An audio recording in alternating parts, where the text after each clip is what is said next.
Well, good evening, friends. Mark Holmes here, and as always, I want to thank you guys for watching, commenting, subscribing, and being part of the Joe Boo Sports Report. Without you guys, this literally does not work. Hold on. Boy, I tell you what, I have got the best fans in the world. I think this is from Joe Boo Sports Report fan right here, and I'm going to open this up in a second. This morning, my buddy Greg is another diehard old fan like me. Yes, we're old. And he sent me this link and he said, use this against the haters. And it's about Dak Prescott and what Dak Prescott should expect to get from the Cowboys. I haven't seen it yet, so I'll be watching it for the first time with you guys. I'm sitting over here behind my desk and stuff, but hopefully you guys can see this. Maybe this screen might be a little bit bright. We'll turn that one away. See if that helps some. Oop, we unplugged it. Okay, let's see if you guys can see that while this goes ahead and play. Let me go ahead and get it started. Dak's brother. And yesterday he was watching our show and he tweeted the following. I heard Dan Graziano say on Get Up that Dak could have taken a Goff or Wentz-like contract last year. Those two both were offered 4-year extensions. Dak was being offered 5. So Graziano responded. He wrote, right, it's not an apples-to-apples comparison, wasn't presented as one. Those deals were done after year 3 with 2 left. My comment was in response to someone else's comment about money specifically. We understand the issue is about contract length. I appreciate you watching. To which Tad responded, you guys are the only show on TV who gets it right, LOL.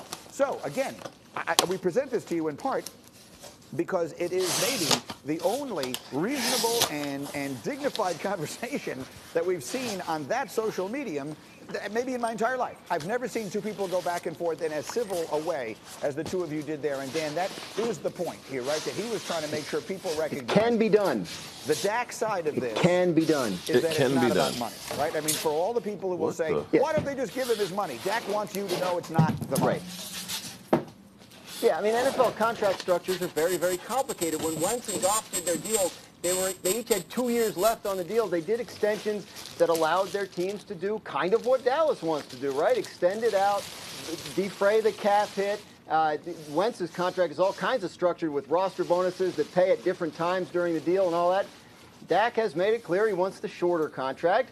It's about the guarantee up for how much money you're going to make in the first 2 years, how much money you're going to make in the first 3 years. You guys can see it first. He's completely within his rights to demand this, and he's in a position of leverage that those guys never reach because he's in his free agency year. He's in his second franchise tag year. So he's exercising that. It's a two-way street. You need both sides to make a deal. They've staked out their position. He's staked out his, and so far they haven't been able to meet in the middle. I think at some point they will, but guys, I was saying that last year and frankly the year before. What is it? And here we still are.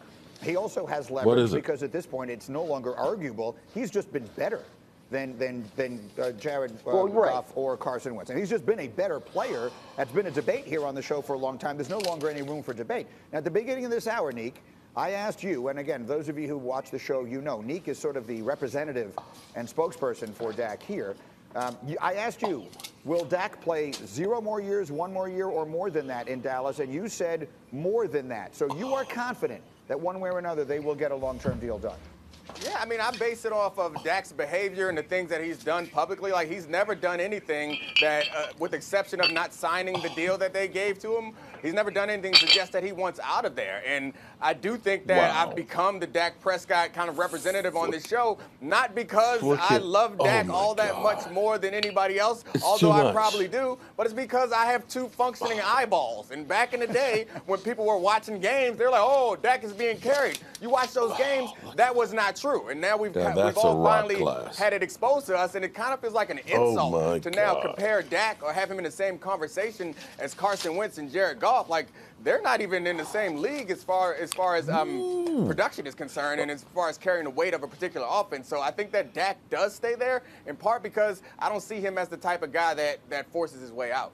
Right. Those two guys, again, they were drafted in the same draft, so that's part of the reason for the comparison. But one of them has been benched, and the other one has been traded away. Rob Ninkovich, as you watch this thing play out, how do you see it? It doesn't usually happen this way with quarterbacks. Why is it happening with Dak, and what's going to happen here?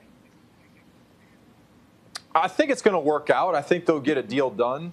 And usually this does not happen when an injury happens and a guy is gone for the season. It doesn't help their status. But in this particular case, when Dak went out with his injury, the Cowboys literally fell off a cliff and the backup came in, and you saw the difference. You saw the difference what the Cowboys were with and without Dak. So if you're ownership, you're up in the top in your box and you're looking over your team and you're saying, look, how close are we? You lose your starting quarterback and you completely lose everything that you have in that particular season. So they realize how important it is. And then on the flip side of that, Dak having an injury, he's realizing, look, I'm only one injury away from not having the stability and the contract in place to help me and support me throughout the rest of my life. So for him, he's looking at it, look, let me go get paid. Let me get my guaranteed money because this isn't going to last forever. And right. Dallas, on the other side of that, it's like, look, we need that guy on our team to be better, to be competitive, and to win the division.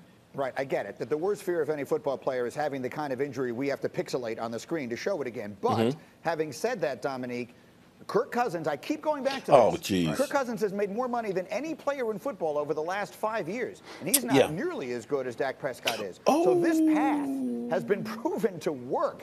And even the injury isn't keeping him from getting it. So this is not working out badly for Dak. I think playing it out this way might actually wind up making him the most money. Oh, yeah, I think it definitely would make him the most money because it will end with him, or it'll start with him getting a second franchise tag, which gets close to $40 million this year, and then he'll free agency. And then you just have all the teams who think they are a quarterback away throwing everything they possibly the kitchen sink at you. even. He can go to the highest bidder or go to the best situation. That might end up being perfect. I think free agency is something that all players dream about getting to, and quarterbacks so rarely get there. And Kirk Cousins is a perfect example because he hit free agency, he got the double franchise tag, and he at that time, he wasn't as coveted as I think Dak Prescott would be. Wow. Okay. So, Kirk Cousins made more money than anybody over the last 5 years in the NFL. Yeah, that's kind of crazy. I'll tell you what's crazy is, oh my God, Dak fan, this is too much. I mean, this is like etched into it. The helmet, it's crystal, it's solid. I got to buy a bottle. Oh my God, I think I got to find a bottle of Centron and put in here. Oh, this is special occasion. I mean, look at that. I'm going to feel like Jerry Jones up in here. So back to my quarterback, Dak Prescott, the guy that you guys love to hate. Well, it's very telling that we hear all these different teams that are rumbling and scrambling for the quarterback leavings out there. You know, we hear about the 49ers, we hear about the Raiders and things like that. We don't hear about the Cowboys saying they're looking at anybody. I think they're buying their time right now because what we all really need to understand is clarity on where the salary cap is going to be.